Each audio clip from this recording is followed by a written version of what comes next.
Allahın göydə olmasına Quranda açıq-aşkar dəlil varmı? Əmintum mən fissəmə.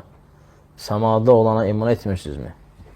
Mənim üçün Allah Teala Quran-ı Kərimdə buyurur ki, "Yerfa'u ileyhi yes'adu kelimut tayyib." Gözəl söz ona tərəf yüksəlir. Bəli. Yüksəlir, ona tərəf yüksəlir. Və amelus salih. Həmçinin salih əməl də yerfa'u, qalxır ona tərəf. Allah Teala deyir ki, "Er-Rahmanu alel arş isteva." Rəhman isteva etdi arşın üzərinə.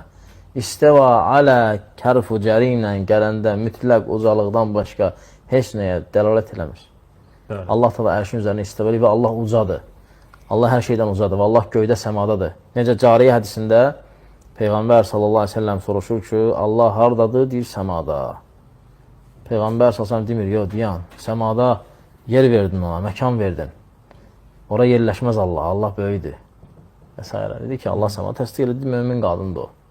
Allah Teala'nın Quran-ı Kərimdə səmada olmasına dəlil deyən adam qəribədir. Bəli. Sadəcə olaraq Quran-ı Kərimi yaxşı oxusa, elə Mülk surəsində oxusun hər də axşam yatanda. Necə hədisdə gəlib, orada görəcək, bəli.